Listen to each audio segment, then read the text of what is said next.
자, 보시면 일단 우리가 이연법인세는 법인세 회계인데 이런 거예요. 뭐냐 보시면. 자, 우리가 저번에도 잠깐 설명드렸지만 우리가 법인세법에 따른 법인세 있죠. 법인세법에 따른 지방소득세 무시하시고 법인세 비용만 놓고 보면 그 법인세 비용은 권리 의무 확정주의에 따라서 나오는 거잖아요. 왜냐하면 우리가 법인세법에서는 입금과 송금을 권리 의무 확정주의로 계산하니까. 맞죠? 그래서 우리가 법인세법에서 배웠던 법인세 비용은 권리 의무 확정주의에 따라서 계상된 법인세예요. 맞죠? 근데 문제는 뭐냐면 우리가 지금은 재무회계잖아요. 그렇죠. 재무회계는 우리가 수익하고 비용이죠. 우리 법인세 비용이잖아요. 그러면 우리가 법인세는 송금이라고 하지만 기업회계 기준에서는 우리가 비용이라고 하죠. 근데 회계에서 배우셨지만 수익 비용 회계에서 뭐 써요? 권리의무 확정주의 안 써요. 발생주의. 그렇죠. 그래서 해석하면은 요 법인세 비용 차감전 순이익이 회계상 이익이죠. 어? 회계상 이익, 손익계산서를 볼 때. 그래서 이게 회계상 이익이란 말이야. 근데 이 회계상 이익은 발생주의예요? 권리의무 확정주의예요? 발생주의예요. 그렇죠? 근데 문제는 뭐냐면 우리가 가산 조정하고 차감 조정은 법인세법으로 조정하기 위해서 가산 조정하고 차감 조정하는 거잖아요. 그럼 가산 조정하고 차감 조정은 우리가 권리 의무 확정주의에 따라서 하는 거지. 그죠? 그래서 요 새끼 여기다 이렇게 적을게. 권리 의무 확정주의야.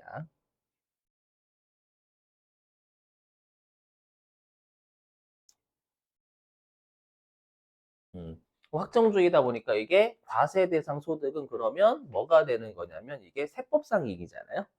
과세 대상 소득은. 그럼 세법상 이익이면 요 세법상 이익은 권리 의무 확정주의에 따른 거단 말이에요.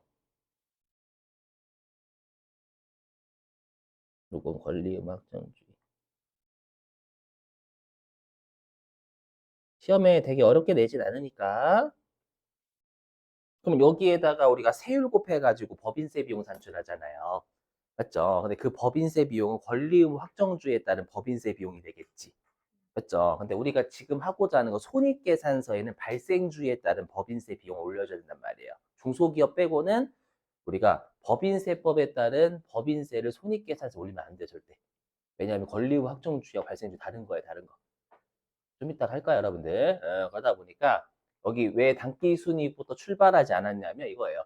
회계상 이익은 발생주의니까 이 발생주의에 대응되는 회계상 발생주의에 따른 법인세 비용을 계상하자라는 게 이 법인세 회계예요, 일단.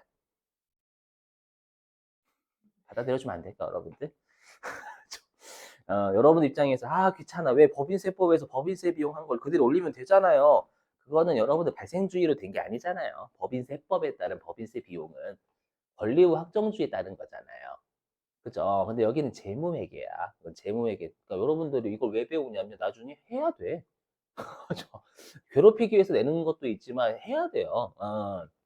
그러면 우리가 회계상 이익이 발생주의니까 발생주의에 대응이 되는 기업 회계 기준상 발생주의에 따른 법인세 비용 계상하자라는 게 일단 첫 번째 논리고요. 자, 첫 번째 논리고 두 번째가 뭐냐면 우리가 여러분들 우리 소득 처분 중에서 플러스 유보 마이너스 유보를 우리가 일시적 차이라고 재무회계에서는 그냥 관습적으로 쓴다라고 했죠.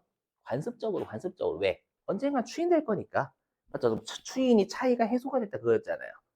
맞죠? 근데 기타하고 사유출은 얘네들은 영구적 차이라고 부른다고 했죠. 추인이 안 되니까 영원한 거예요. 그러면 자 생각해 보세요. 그럼 여기다 설명해 볼게요. 뭐냐면 우리가 이제 기업 회계 기준은 또 자산과 부채가 이러죠. 정의가 여러분 배우셨지만 우리가 기업 회계 기준에서 나중에 배우실 때 우리가 뭐라고 하냐면 자산이 미래의 경제적 효익이 유입되는 거잖아요. 미래에. 그죠? 반대로 부채는 미래의 경제적 효익이 나가는 거고. 그러면 잘 들어보세요. 그러면 기타하고 사유출은 지금 가산 조정이거나 차감 조정이면 미래에는 그냥 계속 미래에는 아무런 것도 없어. 맞죠? 다만 우리가 유보라는 소득 처분은 지금 당장의 플러스 유보는 미래에는 뭐로 추인돼요? 마이너스 유보로 추인되고 지금 당장에 우리가 마이너스 유보는 플러스 유보로 추인되잖아요. 그럼 잘 보세요. 그럼 여기 우리가 그러면 지금 당장에 여기 가산 조정에서는 플러스 유보 나오죠. 플러스 유보. 그죠? 유보만 놓고 보면 플러스 유보 나오잖아요. 그럼 이 플러스 유보가 미래에는 마이너스 유보로 추인되죠. 그러면 이 마이너스 유보로 미래에 추인되면 그거에 세율 곱한 것만큼 미래에 법인세를 덜 내게 돼 있단 말이에요. 그치? 그럼 그게 미래에 덜 낼 세금이 있다라는 걸 미리 이제 알려주자라는 거예요. 왜냐면 유용한 정보 전달이니까. 맞죠? 그래서 이렇게. 그래서 지금의 여기다 적어보면 우리 입장에서는 눈 찌푸러지는 건 당연하지만 지금의 플러스 유보는요. 미래에 우리가 여기 마이너스 유보로 추인되잖아요. 그럼 이게 미래에 써보기에 덜 낼 세금이야. 그럼 미래에 덜 낼 세금이면 그만큼 이 플러스 유보가 나중에는 우리가 뭐가 되냐면 덜 낼 세금이니까 자산 효과가 있다라는 거. 미래에 자산이 된다라는 거예요. 왜? 미래 경제적 효익이 늘어오는 건 원가를 절감하는 것도 포함이에요. 그렇죠? 그러다 보니까 얘를 뭐라고 하냐면 우리가 차감할 일시적 차이다라고 불러요. 왜? 나중에는 세법상 소득에서 차감할 미래형이에요. 미래형. 요거 조심하셔야 돼. 차감한이 아니라 차감할. 그죠? 그럼 미래에 덜 낼 세금이니까 우리가 자산이죠. 근데 이 자산이 미래에 이연되는 거잖아. 그죠? 그래서 우리가 뭐라고 하냐면 이 플러스 유보에 지금 플러스 유보예요. 지금 플러스 유보를 미래에는 마이너스 유보로 추인되고 그것만큼 덜 낼 세금이니까 우리가 미래에 덜 낼 세금 이걸 개정 과목을 이연법인세 자산이다라고 불러요. 그러면 얘는 미래에 마이너스 유보로 추인되는 거 미래에는 차감할 이렇게 표현하는 거예요. 그리고 우리가 유보나 마이너스 유보를 일시적이라고 했으니까 차감할 일시적 차이다라고 지금 플러스 유보를 표현하는 거예요. 우리 입장에 짜증나지만. 자, 그럼 반대로 여기 반대로 그럼 차감 조정에서는 어떤 유보가 나와요? 마이너스 유보. 그럼 마이너스 유보는 지금 당장에는 세금을 줄이죠. 마이너스 유보에 지금 세율 곱한 것만큼 줄이잖아요. 근데 얘가 나중에는 뭐로 추인돼요? 그렇죠. 플러스 유보로 추인되죠. 미래에는 플러스 유보로 추인된단 말이에요. 그럼 플러스 유보의 미래 세율 곱한 것만큼 그만큼 더 낼 세금이지 이번에는 더 낼 세금. 그렇죠? 그러니까 덜 낼 세금, 더 낼 세금 이렇게 하는 게 좋아요. 처음부터 개정 과목 가지고 머리 아프니까. 그렇죠? 그럼 미래에 더 낼 세금이 있으니 미래에 경제적 효익이 나가는 거지. 더 낼 세금이니까 효익이 나가는 거잖아. 그럼 부채 정의에 부합하니까 우리가 미래에는 얘가 부채 받아들여줘 여러분들 받는단 말이죠. 미래에는 부채 효과가 있다라고 해서 이연되면서 법인세 부채 효과다라고 해서 이연 법인세 부채다라고 불러요. 알죠? 그래서 이연법인세 부채다라고 하고 얘가 플러스 유보로 추인되니까 가산할 일시적 차이다라고 해요. 미래의 추인 미래형이니까 할이 부채다. 할 좀 이따가 문제 풀어보시면 이거 한 이걸로 장난칩니다. 그렇죠? 그러니까 미래니까 여러분들은 지금을 생각하시면 안 되고 미래의 반대를 생각하셔야 되는 거예요. 맞죠? 그래서 그게 덜 낼 세금이면 자산이 되는 거. 이연법인세 자산.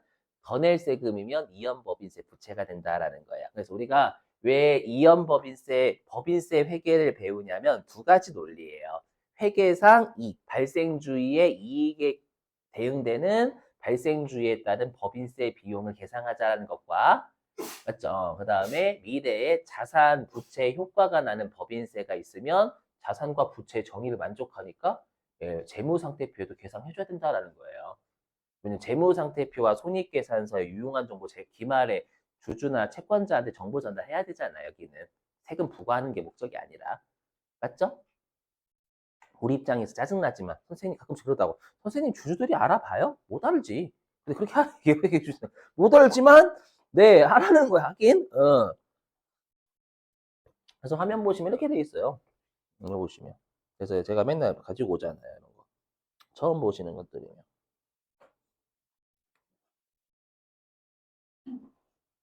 이렇게.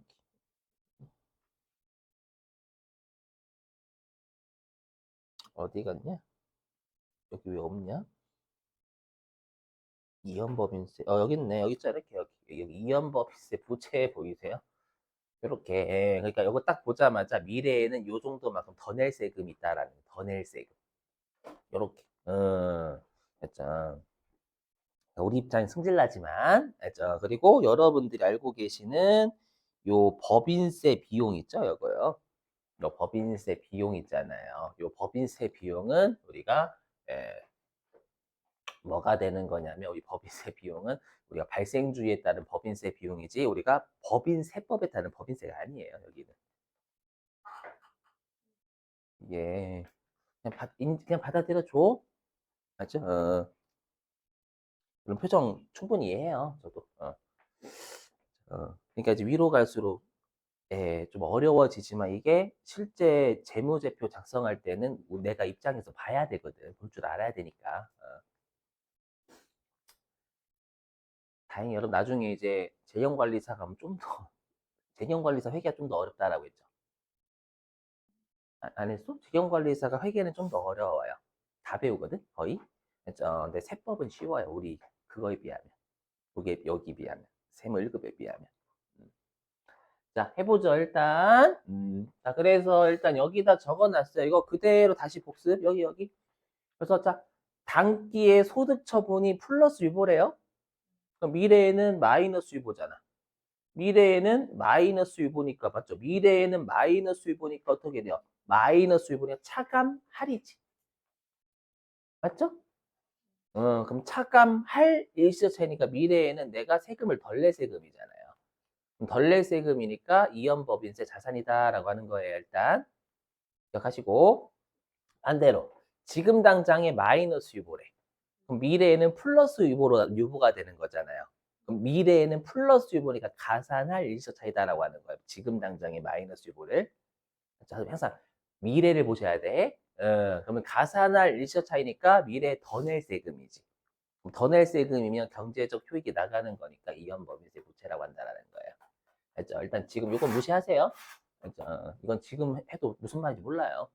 자, 그러면 사례 한번 들어볼게요, 여러분들. 해보실게요. 사례. 음.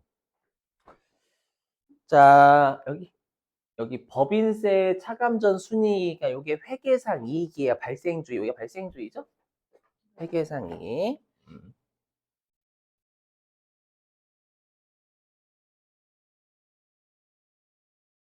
요건 발생주의 생략할게요.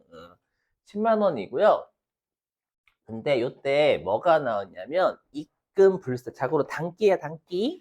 단기. 왜냐면 단기. 얘가 이제 차기고.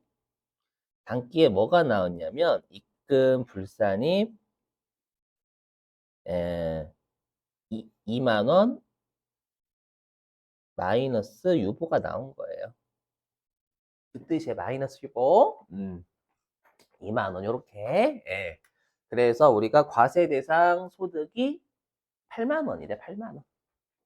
8만 원? 여기에 세율은 20%라고 가정하면 요 법인세 부담액은 우리가 법인세법에 따른 부담액이 되겠지. 그죠? 그러다 보니까 여기 있는 여러분들 16,000원은 뭐냐면 요게 우리가 권리 의무 세법상 법인세 비용이죠. 맞죠? 근데 얘는 8만 원 기준으로 계산된 거잖아요. 그죠? 이렇게. 자, 한번 사례 한번 들어볼게요, 여러분들. 자, 미리 항상 떠드는 게 있어요. 보시면.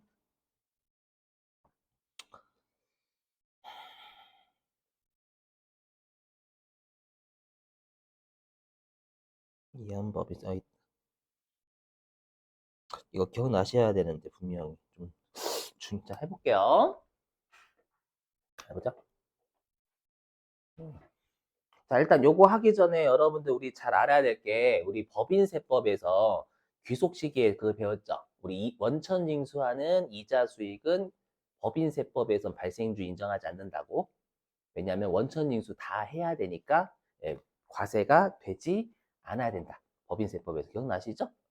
근데 기업회계는 또 발생주 해야지 반드시. 맞죠? 12월 30일 날 재무상태표와 손익계산서에 몇 개월치 이자 수익이 발생했다라고 정보 전달해야 되니까. 그래서 보세요. 여기요. 자, 이자율은 4%라고 가정할게요. 아이고, 잠깐만요. 머리 치울게요. 제 머리 커가지고. 안 좋아요. 자, 이자율은 4%고요. X1년 7월 1일 날 예금에 100만 원 넣은 거예요. 100만 원 넣고요. 요 X2년 6월 30일 날 그러면 이때 100만 원에 4%니까 4만 원의 이자 수령하죠. 네, 배우셨지만 우리 법인세법은 우리 금융기관한테 받는 이자는 여러분 법인세법에서는 소득세 따른다라고 했잖아요. 그렇죠? 그럼 소득세에서 우리 금융기관한테 받는 건 수령일로 간다라고 했죠? 요때가 귀속 시기. 맞죠? 근데 장부에서는 아니, 예금에 가입한 지 반절 지났죠? 6개월. 반절 지났으니까 이자 수익 2만 원이 발생한 거죠. 왜냐면 4만 원이 1년치 이자니까 반틈이면 2만 원이잖아요. 돈이 되시겠어요? 그죠? 아니, 이거 어려워? 아니, 기업회 기준에서요. 그죠? 그래서 어떻게 했냐면 회사가 X1년 12월 31일 날 장부에 미수 수익 2만 원, 대변에 이자 수익 2만 원 이렇게 발생주에 따른 이자 수익 적었다라는 거예요. 오케이? 응. 근데 세법은 요거 인정해야 안 해요. 안 하지. 원천 징수하는 이자 수익은 요 4만 원 전부 다 지급할 때 요 4만 원에 대한 원천 징수 하고 싶잖아요, 은행은. 그래서 세법은 권리 의무 확정주의에 따르면 인정하지 않는 거야. 그죠? 그래서 요때 세무조정이 어떻게 들어갔냐면 수익이 감소해야 되니까 익불. 맞죠? 수익 감소니까 익불. 거기서 오래간만에 서 까먹었어요. 아니죠? 익불이고. 그 다음에 자산의 차이니까 익불. 차감조정이 마이너스 유입할 거 아니에요. 2만 원. 맞죠? 그래서 제가 지금 설명드린 입금불산이 2만 원, 요 2만 원 생각하시면 돼요. 그러면 발생주에 따르면 이자 수익이 2만 원. 그럼 이자 수익이 영업의 수익이니까 법인세 비용 차감전 순이익이 2만 원이 들어가 있을 거 아니에요. 맞죠? 그래서 화면 보시면. 그래서 여기로 따지면 방금 사례로 따지면요. 여기에 발생주에 따른 발생 이자라고 할게. 발생 이자 수익이 여기에는 2만 원 있는 거잖아요. 맞죠? 근데 과세소득에는 여긴 권리 의무잖아. 권리라고 할게. 예, 권리 색깔 좀 다르게 해야 되겠다. 그러면 권리 의무 확정, 권리 의무 확정. 아예 좀 모자르다. 확정에 따른 이자 수익은 X1년도 0이잖아 지금. 맞죠? 0. 이 차이 나는 거잖아. 근데 우리가 지금은 법인세 회계. 그럼 회계 입장에서는 발생한 이자는 2만 원이잖아요. 2만 원이니까 요 10만 원 대비로 법인세 비용을 계산하자라는 거예요. 여기는 발생주의로 계산 안 돼 있으니까 8만 원 대비로 계산하지 말고 기업 회계 기준상 발생주의에 따른 이자 수익 2만 원 포함돼서 10만 원을 계산하자라는 거예요. 10만 원에 대응되는 우리가 기업 회계 기준상 법인세 비용 계산하자라는 거예요. 그렇죠? 그럼 그렇게 계산하시면 2만 원 나오고 2만 원. 그렇죠? 왜냐하면 이거는 우리가 발생주의에 따르면 우리가 법인세 내기 전 10만 원 벌었잖아요. 회계에서는 10만 원 벌었으니까 여기에 20%인 2만 원이 발생한 법인세다라는 거예요. 오케이? 일단 그렇죠? 여기는 권리의무 확정주의에 따른 이자 수익은 없잖아요. 없으니까 8만 원에 20% 곱한 16,000원이지만 맞죠? 기업회계 기준에서 2만 원 이자 발생했으니까 요 이자 수익이 법인세 비용 차감전 순이익에 포함되어 있잖아요. 10만 원 대비로 우리가 법인세 비용을 계상하는 게 타당하다라는 거예요. 권리의무 확정주의가 아니라. 네, 표정 안 좋을 줄 알았어. 하지만 저는 제낄 거임.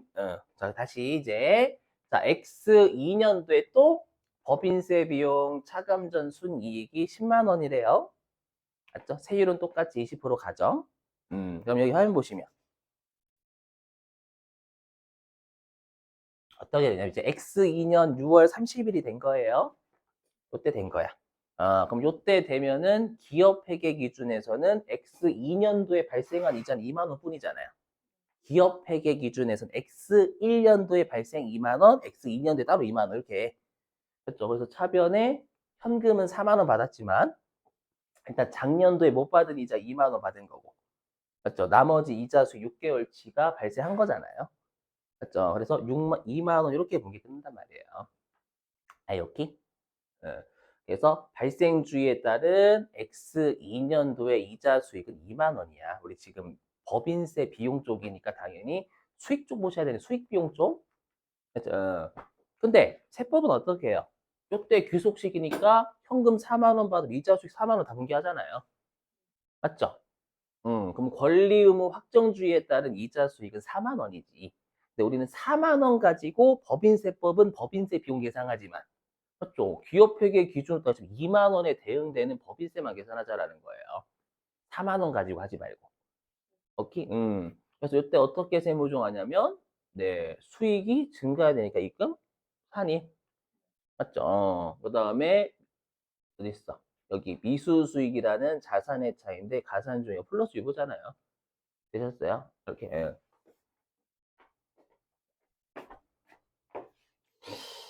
네, 그래서 여기로 하자면 우리가 여기에는 발생주의에 따른 이자 수익 4만 원이 아니 4만 원, 2만 원이지. 발생 이자 수익.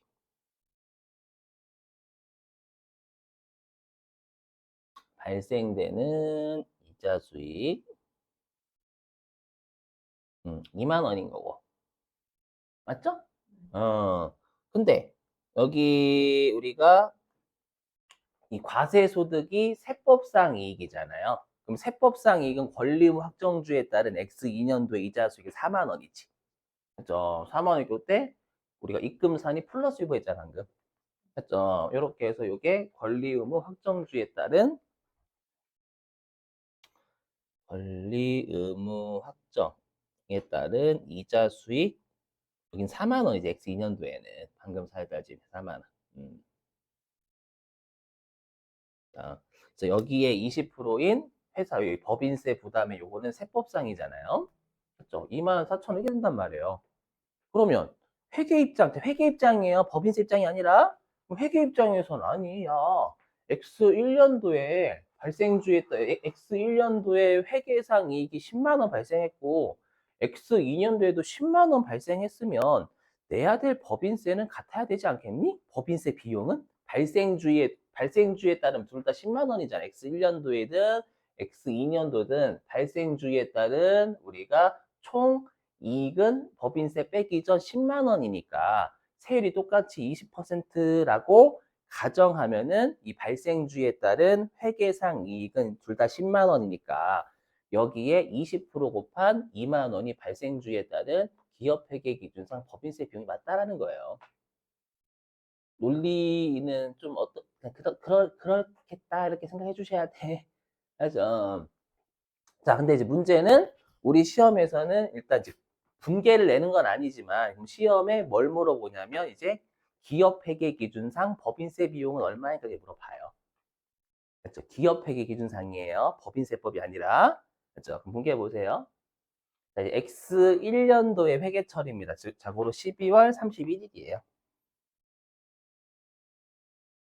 둘 다요. 자, 이거는 순서 외워주셔야 여러분들이 회계상 법인세 비용을 빨리 구할 수 있어요. 어떻게 하냐면, 그럼 일단은 이 16,000원 자체를 법인세 내는 거잖아요. 일단, 그래서 이때 미지급 법인세 이렇게 해서 미지급 세금이라 하셔도 되고, 이 16,000원이 X2년 3월 말일까지 내야 될 부채니까, 요거 미지급 법인세 10,000원 대비라는 거죠. 8만 원 대비라는 거잖아요, 여기. 이렇게?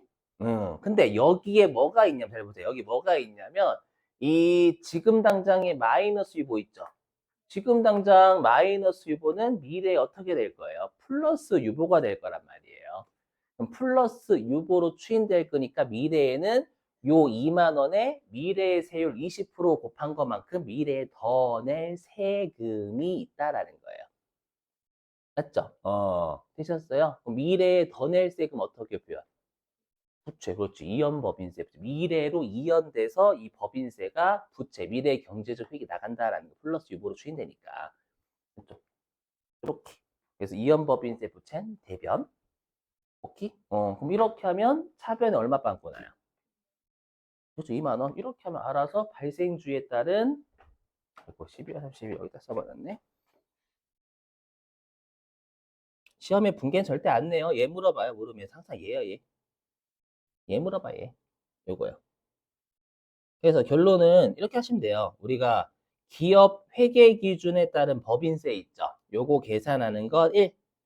단기 뭐야?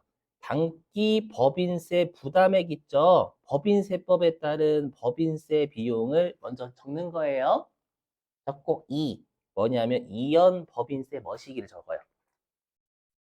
이렇게 돼 있어요. 그럼 3. 마지막에 항상 빵꾸 나는 곳에 법인세 비용을 적게 되면 알아서 발생주의에 따른 법인세 비용이 저절로 나온다라는 거예요. 이렇게 돼 있어. 이렇게 일단 자, 그러면 이제 X 시험에 이거 분개 안 된다니까 절대 안 내요. 이 순서대로 요거 구하라고 하면 구하시면 되는 거예요. 자, 그 다음에 이제 X 2년 회계처리입니다. 요것도 12월 31일이 되겠죠?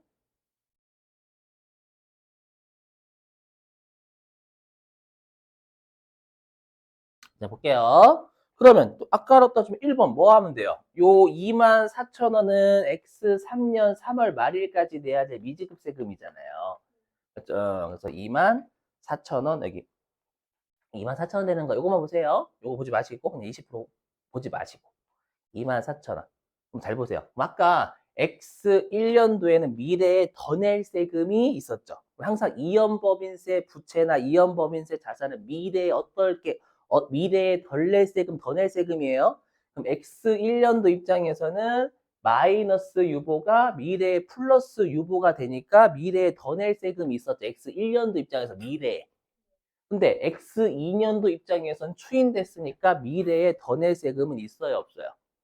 없어. 맞죠? 미래에 더 낼 세금이 없다라는 건 이제 이연법인세 부채가 4,000원이 아니라 0이 돼야 돼요. 맞죠? X 2년도 입장에서 미래에 더 낼 게 어디 있어? 추인됐는데 이미. 맞죠? 그래서 두 번째가 항상 아까 그랬죠. 이연법인세 부채나 이연법인세 자산을 건드린다. 2번이. 그죠? 그럼 이연법인세 부채는 부채니까 2월 된단 말이에요. 되니까 얘를 0으로 만들어 분개하는 거야. 이렇게 2, 1, 2. 그러면 3. 마지막에 빵꾸 나는 곳에 제가 법인세 비용 갈기면 기업 회계 기준상 발생주에 따른 법인세 비용 계산된다면서요. 이렇게 둘 다 2만 똑같잖아 이렇게요.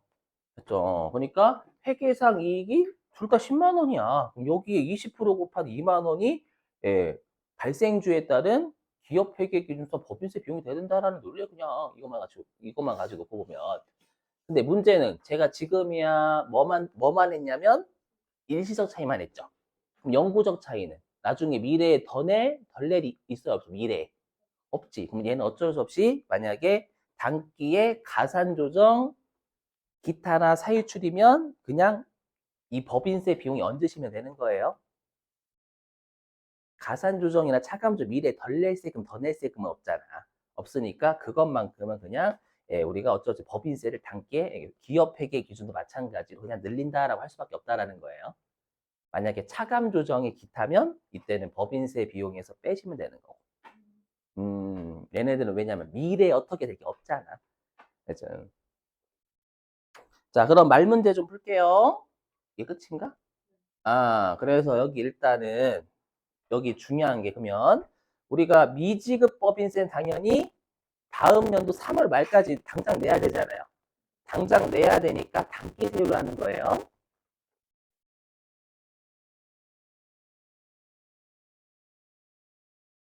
알죠? 요거 미지급 법인세 요거는. 맞죠? 왜냐하면 법인세 부담액은 다음 연도 3월 말까지 지금 X 1년도 걸 내야 되잖아요. 맞죠? 다만 제가 아까 이연 법인세 머시기는 미래에 덜 낼 세금, 미래에 더 낼 세금이다라고 했죠. 그러면 당연히 여러분들 세율은 제가 지금이야 단기도 20%, 미래에도 20% 이렇게 이해를 돕기 위해서 같은 세율을 했지만 미래에는 세율은 바뀔 수 있단 말이에요. 그렇죠? 그럼 미래에 덜 낼 세금, 더 낼 세금이니까 이연법인세, 자산과 부채는 미래에 세율해야 되는 거예요, 당연히. 아시죠? 이렇게. 아, 논리상, 논리상. 그렇죠? 그래서 엄밀히 얘기하면 요 이연법인세 부채 있죠, 요거. 요거는 정확하게 이 20%한 거예요. 요 20%가 아니라. 요 20%가 아니라.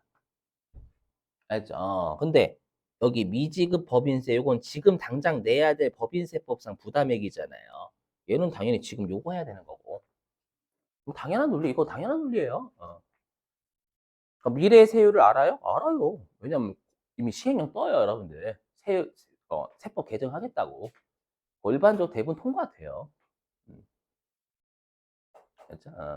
자, 그리고 이연법인세 자산과 부채는 현재 가치를 하지 않아요. 자, 무슨 말인지 들어보세요. 뭐냐면, 자, 들어보세요. 그럼 이 이연법인세 부채 있죠? 요 이연법인세 부채가 X 1년 12월 31일 날 여러분 잡는 거잖아요. 맞죠? 근데 이 이연법인세 부채 같은 경우 미래에 더 낼 세금 이 4천 원은 언제 더 내요? 그렇죠. 언제 X 3년 다음 연도 3월 말일까지 내는 거잖아. 요게 이 4천 이연 요 X 1년 12월 31일자 입장에서는 이 4천 원이 미래에 더 낼 세금 있죠. 그럼 미래에 더 낼 세금 이 4천 원이 우리가 아까는 우리가 회계상 이익에 대응되는 기업 회계 기준상 2만 원은 발생주에 따른 거고 그럼 4천 원 여기에다가 4천 원 더한 것만큼 X 2년도 내잖아요. 2만 원에 여기 2천 4천 원 더한 거 미래에 더 낼 세금 맞죠? 그러면 이 4천 원에 플러스 되는 세금은 얘는 X 2년 12월 30일 날 내는 게 아니라 X 3년 3월 말일까지 내는 거잖아요. 오케이? 응, 응. 그래서 그럼 엄밀히 그러면 X 3년 3월 말일까지 더 낼 세금인데 X 1년 12월 31일 날 우리가 분계를 회계 처리해야 되는 거니까 그럼 기간이 1년 넘어요. 넘으니까 현재 가치를 제가 해야 된다라고 했죠. 회계는. 회계는 기간이 잠기면 현재 가치 반드시 해야 돼요. 근데 현재 가치를 안 해요. 자, 왜 그러냐 들어보세요. 여러분 우리 기억나실지 모르겠지만 우리 법인세 때 신고조정사항 배웠고 결산조정사항 배웠죠. 결산조정사항은 회사가 어떻게 할 수 있어요? 장부에 적는 시기를 지 마음대로 조정할 수 있잖아요. 그래서 결산조정사항은 의무적으로 회사가 추인되는 시점을 장부에 본인들이 알아서 선택을 할 수 있다라는 거예요. 맞죠? 그러다 보니 현재 가치를 할 수가 없어. 의무대로 조절하는 거 언제 추인되면 3년 뒤에 추인되면 3년 뒤에 현재 가치를 해야 되는 거고 5년 뒤에 추인되면 5년 뒤에 현재 가치를 해야 되는 거잖아요. 그걸 의무적으로 회사가 조절할 수 있기 때문에 현재 가치를 할 수가 없어요. 근데 혹시라도 지금 한 게 어려우시면 이렇게 받아주세요. 야, 세금을 현재 가치 하려고 닥쳐 이 새끼야 이렇게. 세금. 자, 이렇게 그냥 자, 만약에 이렇게 생각하시면 돼요. 사장님, 제가 세금은 일단 1,000만 원 내야 되는데요. 현재 가치 해보니까 800만 원 나오더라. 800만 원 낼게요. 세법에서 미친놈이 봐라, 이렇게 그냥. 아니, 이건 드립. 그렇죠? 정 어려우시면 이게. 아무튼 예, 현재 가치를 못하는 건 이건 의무적으로 회사가 결산 조정의 사항에 따라서 장부에 적는 시기를 만약에 2000 만약에 30년도에 적으면 그건 여러분도 어떻게 현재 가치 못하지. 맞죠? 언제 장부에 적을지 모르니까. 그렇죠? 그렇게. 그다음 하나 더. 요거 앞에 거 안 했어. 앞에 거. 요거. 자, 뭐냐? 이거는 그냥 이해사항이에요. 뭐냐면 그럼 우리가 요 이연법인세 자산이라는 게 미래에 덜 낼 세금이었죠. 음.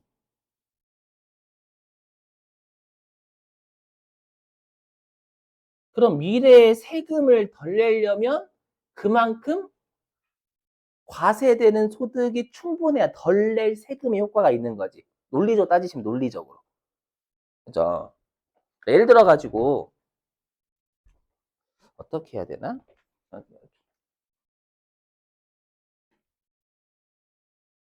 네, 예를 들어 볼게요. 예를 들어 가지고요. 여기 만약에 요때 가산 조정이었대요. 가산 조정 플러스 유보가 2만 원이었던 거야. 2만 원. 알죠? 2만 원인 거야. 근데 요때 이제 마이너스 유보로 추인되는 거잖아요. 그럼 이러니까 덜 낼 세금 효과가 있지. 이렇게 하게 되면 과세 대상 소득이 원래는 이게 10만 원이었는데 2만 원만큼 뺐잖아. 뺐으니까 이제 이렇게 하게 되면 얘가 8만 원이 되는 거고, 그러면 16,000원이 되는 거니까 2만 원에, 아이고, 2만 원에 20% 곱한 4,000원만큼의 덜 낼 세금 효과가 발생하는 거잖아요. 이해되셨어요? 어떤 느낌인지? 여기 이제 16,000원만 내는 거예요. 원래는 여기 10만 원 가지고 하면 2만 원의 세금 내야 되는데 2월 돼 가지고 4,000원 줄이고 있잖아. 근데 문제는 뭐냐면 얘가 만약에 마이너스 10,000원이래요. 무슨 말인지 되시겠죠? 만약에 X 2년도에 결손이 발생해 버린 거야. 결손이. 회사가 결손 이익이 마이너스 된 거야. 당기순 손실이 발생한 거예요. 법인세 비용 차감전 순이익 음수야. 그럴 수 있잖아요, 여러분들. 그러면 과세 대상 소득이 어떻게 되냐면 얘가 마이너스 3만 원이잖아요. 그럼 여기에 20% 곱하면 우리가 내는 세금은 없지. 못 돌려받잖아요, 여러분. 오케이? 예. 하고 싶은 말은 이렇게 미래에 덜 낼 세금이려면 이렇게 위에처럼 과세 대상 이게 법인세 차감전 순이익이 요 우리가 빼는 소득보다 커야 돼. 커야 되지만 빼는 효과가 발생하는 거잖아요. 그렇죠? 그래서 어떻게 생각하시면 되냐? 여러분들 이게 좀 힘드시면 그냥 이거야. 미래에 덜 낼 세금이 있으려면 더 낼 세금이 미래에 있어야 그만큼 덜 낼 세금이 빼가지고 세금을 줄이는 거잖아요. 논리상. 그래서 어떻게 생각하시느냐? 여기. 미래의 과세 대상 소득이 아이고야. 미래의 과세 대상 소득이 충분해야 된다라는 건 방금 사례로 놓고 보면 우리가 2만 원만큼 2월 돼서 덜 내잖아요, 세금을. 그렇죠? 그러려면 2만 원 이상은 있어야 된다라는 거예요. 과세될 게 미래. 그래야 얘가 2만 원이 빼져가지고 세금 덜 내잖아. 아셨죠? 그 정도고. 그 다음에 그럼 이연법인세 부채는 미래에 더 낼 세금이죠. 그럼 미래에 더 낼 세금이니까 얘도 마찬가지입니다. 미래에 더 낼 세금이 있으려면 미래에도 과세 대상 소득이 충분해야지. 얘도 여기로 보시면 여기 보시면 얘도 보시면 아까처럼 얘도 마찬가지예요. 여기가 10만 원이어야 2만 원이 플러스 돼가지고 그만 4,000원 더 내고 있잖아요. 맞죠? 더 내고 있는데 만약에 얘가 얼마라고 가정을 얘가 마이너스 3만 법인세 비용 차감전 순이익이 마이너스 3만 원이래요. 그러면 과세 대상 소득은 실제로는 0이 되는 거지. 과세할 거 없잖아. 응? 없으니까 법인세 부담액이 없어. 법인세 부담액이 없죠. 없어. 그러면 미래에 분명히 더 낼 세금이다라고 해놓고 법인세 낼 게 없잖아요. 없으니까 여기가 어떻게 돼야 돼요? 여기가 일단은 우리가 마이너스 2만 원, 그러니까 마이너스 2만 원 뭐라고 해야 돼? 이상이라 해야 되나? 아무튼 여기 위에서 얘를 더하는 거 아까 뺐지만 여기에서 여기를 더했을 때 여러분 일단 이렇게 플러스가 나와야 돼 과세소득이. 그래야 더 낼 세금 효과가 있는 거잖아요. 이해되셨어요? 어떤 느낌인지? 예. 근데 보시면 이렇게 돼 있어요. 어떻게 돼 있냐, 이렇게. 여기는 실현 요건 안 따지겠대. 그러니까 무조건 이연법인세 부채는 계산하겠다는 거잖아요. 이해돼요? 안 되지. 이거 안 되는 게 정상이에요. 이거 뭘까요, 여러분들? 이거 보수주의예요. 보수주의. 보수주의 기억나시죠? 이익을 최대한 잡으려고, 이익을 최대한 낮게 하려고 하는 거. 그래서 우리 이익을 최대한 낮게 하는 게 비용 잡고 부채 잡으면 이익 낮아진다라고 했잖아요. 근데 자산과 수익은 가급적 안 잡으려고 한다며. 자산과 수익을 잡아버리면 이익이 증가하니까. 그래서 이연법인세 자산은 자산 잡아버리면 우리가 이익이 증가해버리잖아요. 그건 안 되겠다라는 거예요. 부채는 무조건 잡을수록 이익이 줄어들잖아. 그러니까 이연법인세 부채는 무조건 우리가 실현 요건 안 따지고 잡으라라는 거예요. 그러니까 금액 무시하시고 여러분들 금액 생각하지 마시고 논리적으로 따라 논리적으로. 알죠? 그러니까 보수주의는 이해가 안 되는 게 정상이라고요. 논리적 일관성이 없는 게 보수주의의 큰 단점이에요. 알죠? 다 낸단 말이에요. 시험에 또 풀 거고. 자, 그래서 여기 아까 했던 게 미지급 세금은 현행 세율이고 이연법인세는 미래 세율이다라고 했죠?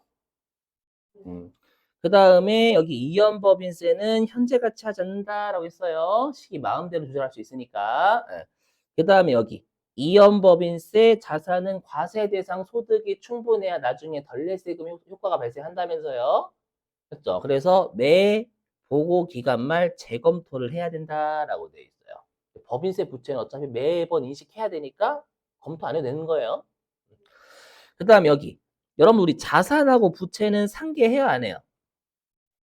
안 해요. 그래서 상계하지 않는 게 원칙이에요.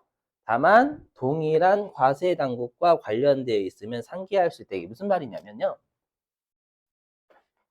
여러분 나중에 이제 국세기본법이라고 재경관리에서 배우시면은 우리 회사가 만약에 우리나라에 법인이 5개, 본점이 하나 있고 지점이 4개 있는 거예요.